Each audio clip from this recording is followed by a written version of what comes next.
Hello guys, मेरा नाम है मानसी और मैं आज आपको कृषि की विभिन्न विधियां जो होती है उनके बारे में बताऊंगी। ओके, जो मोस्ट इम्पॉर्टेंट है और हर एग्ज़ाम्स में 1-2 नंबर में आ ही जाती है।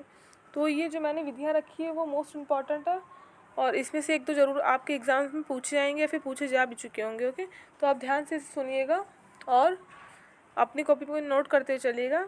ये वीडियो ज़्यादा बड़ा नहीं होगा, 4 से 5 मिनट या फिर उससे भी ज़्यादा हो सकता है, क्योंकि इसमें मैंने मीन ही रखा है, एक्स्ट्रा नहीं रखा है, जिससे आपको कोई प्रॉब्लम ना हो। ओके, तो हम स्टार्ट करते हैं। देखिए, एक होता है सेरीकल्चर। सेरीकल्चर में क्या होता है, ये सब कल्चर्स होते हैं, ठीक है। तो सेरीकल्चर में होता है रेशम कीट पालन। ठीक है, क्या होता है सेरीकल्चर में? रेशम कीट पालन। जो रेशम के कीट होते हैं उनको किस में पालन किया जाता है? सेरीकल्चर में। ओके, उसके बाद है नेक्स्ट एपीकल्चर। एपीकल्चर में क्या होता है? एपीकल्चर में होता है मधुमक्खी पालन। ओके, तो एपीकल्चर में क्या होता है? मधुमक्खी पालन। इसमें मधुमक्खी का पालन किया जाता है, तो उस कल्चर को क्या कहते हैं? Apiculture. Okay, next PC culture. PC culture में क्या होता है? पीसी कल्चर में मत्स्य पालन। मत्स्य क्या होती है? मत्स्य होती है मछली। ठीक, अगर हम मछली का पालन कर रहे हैं तो उसको हम स्पेसिफिक वर्ड अगर यूज़ करेंगे तो उसे कहेंगे पीसी कल्चर। क्या कहेंगे? PC culture. ओके, नेक्स्ट है फ्लोरीकल्चर। एक फोना होता है, एक फ्लोरा होता है। ठीक है, दो टाइप होते हैं, फ्लोरा और फोना। फोना जो होता है वो हमारा होता है फ्लोरा जो होता है वो हमारी फूल पत्तियाँ होती है, ठीक है, जो होते हैं। तो फ्लोरीकल्चर, फ्लावर ऐसे आप याद कर सकते हैं, फ्लोरी फ्लावर। तो फ्लोरीकल्चर किस में आएगा? फूलों का उत्पादन। ठीक, फ्लोरीकल्चर जो होगा, फूलों का नहीं, फलों का एक मिनट, फूलों का उत्पादन होगा। फ्लोरीकल्चर क्या होगा? फूलों का उत्पादन। ठीक, नेक्स्ट है वीटीकल्चर। वीटी कल्चर में क्या होता है? ये एक ऐसा कल्चर है जिसमें अंगूर की खेती की जाती है ना।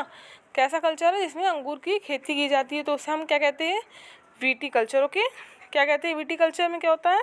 अंगूर की खेती की जाती है। ठीक, तो जिसे भी अंगूर पसंद है उनको जल्दी से याद जाना चाहिए कि विटीकल्चर को में क्या होता है? अंगूर की खेती होती है। ओके, नेक्स्ट है वार्मी कल्चर। वार्मी कल्चर में क्या होता है? केचुए का पालन, है ना। केचुए क्या होते हैं? केचुए को हम किसान का मित्र कहते हैं। और क्या इनका क्या काम होता है? केचुओं का जो मिट्टी होती है उससे पोला करना, और ये क्या करते हैं? मिट्टी को पोला करते हैं ताकि हम मिट्टी जो है अच्छे से जल का अवशोषण कर सके और पेड़ पौधे की अच्छे से ग्रोथ हो सके। ठीक, तो केचुआ इसीलिए किसान का मित्र कहा जाता है। और केचुए के पालन को क्या कहते हैं? Vermi culture. ठीक, वार्मी कल्चर क्या होता है? केचुए का पालन। ठीक, नेक्स्ट है पोमो कल्चर। पोमो कल्चर क्या होता है? फलों का उत्पादन। पोमो कल्चर में क्या होता है? फलों का उत्पादन। ठीक, नेक्स्ट है ओलेरी कल्चर। ओलेरी कल्चर में क्या होता है? सब्जियों का उत्पादन। ठीक, आप इसे ऐसे भी याद रख सकते हैं, निमोनिक्स कुछ होती है जो अपने से बनानी पड़ती है। कुछ मैंने अपनी निमोनिक्स बनाई है तो मैं इसे ऐसे याद करती हूँ, ओलेरी। जैसे ऑयल सोच लीजिए। ठीक, ऑयल जो होता है सब्जियों में प्रयोग होता है। ठीक, सब्जियों को पकाने के लिए हम ऑयल का यूज़ करते हैं ना। तो ओलेरी कल्चर सब्जियों का उत्पादन। ओलेरी कल्चर क्या होता है? सब्जियों का उत्पादन। ओलेरी कल्चर सब्जियों का उत्पादन। ठीक, नेक्स्ट है हॉर्टिकल्चर में क्या होता है? बागवानी। ठीक, बागवानी क्या होती है? मतलब उसमें सब आ जाता है, कृषि संबंध जो जो होता है, पेड़ पौधे जो लगाएंगे आप, वो सब हमारा हॉर्टिकल्चर में आ जाएगा। हॉर्टिकल्चर बागवानी से संबंधित होती है। ठीक, नेक्स्ट है एरोपॉटिक। ठीक, एरोपॉटिक्स से आप ऐसे भी इसे याद रख सकते हैं, जैसे मैंने इसमें अपनी निमोनिक्स बनाई है, एरोपॉटिक्स एयर बन रहा है ना, एरोपॉटिक्स। तो हवा में पौधों का उगाना। ठीक है, हवा में पौधों को उगाना क्या कहलाता है? एरोपॉटिक्स। ठीक, एरोपॉटिक क्या होता है? एरोपॉटिक होता है हवा में पौधों का उगाना। अगर आपको मेरी निमोनिक्स से याद हो जा रहा है तो बेटर है, बट अगर आप अपनी निमोनिक्स बनाना चाहते हैं तो वो और अच्छा रहेगा।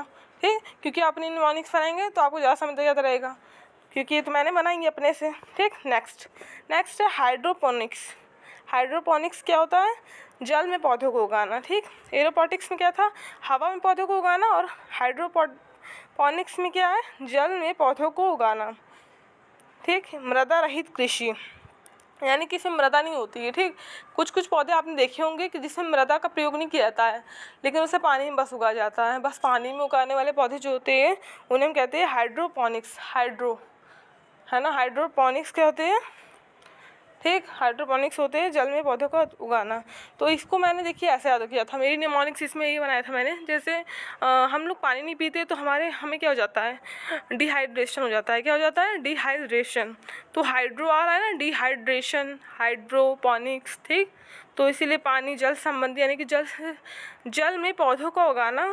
तो मैंने ऐसे याद किया था, हाइड्रो मतलब जल, पोनिक्स पौधों को उगाना। ठीक, तो जल में पौधों को उगाना क्या कहलाता है? हाइड्रोपोनिक्स। ठीक, तो ये मृदा रहित कृषि होती है। ठीक, और ये मोस्ट इम्पॉर्टेंट है जितने मैंने आपको बताए हैं। मैं आपको फिर रिवीजन करवा दे रही हूँ एक बार, आप अपनी कॉपी में इसे नोट कर लीजिए।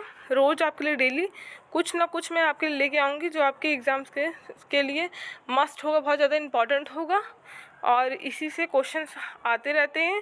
बट आप क्या करते हैं, इनको ध्यान से देखिए और अपनी कॉपी में नोट करिए, ताकि आपको, और जैसे आप एक बार देख लेंगे तो इसका मतलब ये नहीं कि आपको याद हो गया। एक बार कोई चीज़ अगर हम देखते भी हैं, इंसान को भी देखते हैं एक बार, तो उसको बहुत दिनों से नहीं देखते तो भूल जाते हैं कि नहीं? भूल जाते हैं ना। लेकिन यदि हम उसी इंसान को रोज़ रोज़ देख रहे हैं तो हमें याद रहता है कि हाँ ये वही इंसान है। वैसे ही वैसी पढ़ाई भी है हमारी।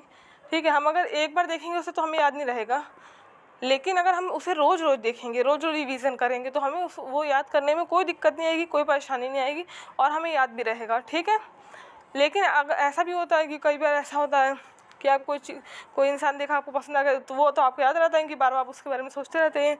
वैसी पढ़ाई भी, अगर आपको कोई चीज़ ऐसी पढ़ाई में है, कोई सब्जेक्ट ऐसा है जो पसंद आ गया, तो उसको भी आप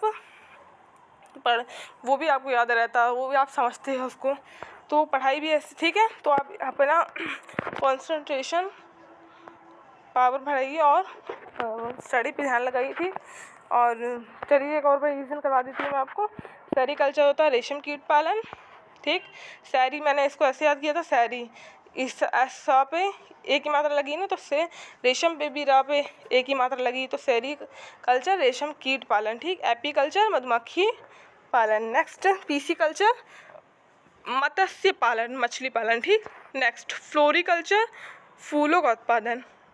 ओके, नेक्स्ट विटीकल्चर अंगूर की खेती, और है वार्मिकल्चर केचुआ पालन, पोमोकल्चर फलों का उत्पादन, और एग्रीकल्चर ऑयल यानी कि सब्जियों का उत्पादन, हॉर्टिकल्चर बागवानी। ठीक, एरोपोटिक में हवा में उगाने वाले पौधे जो होते हैं उन्हें कहते हैं एरोपोटिक, और हाइड्रोपोनिक्स जो हाइड्रो यानी कि जल में उगाने वाले पौधे होते हैं जिसमें मृदा नहीं होती है, वो हमारे हाइड्रोपोनिक्स पौधे होते हैं। ठीक, यानी कि जल में उगाने वाले पौधे। ठीक है, तो ये मोस्ट इम्पॉर्टेंट है आपका, आप इसको याद कीजिए और मेरे चैनल को सब्सक्राइब, लाइक एंड शेयर कीजिए और कमेंट कीजिए अगर आपको किसी भी टॉपिक पे वीडियो चाहिए। मैं आशा करती हूँ कि आपको मेरी वीडियो पसंद आई होगी और आपके एग्ज़ाम्स के पर्पज़ से बहुत ही इम्पॉर्टेंट वीडियो साबित होगी ये, तो आप इसे ध्यान से देखिए। Okay, bye guys.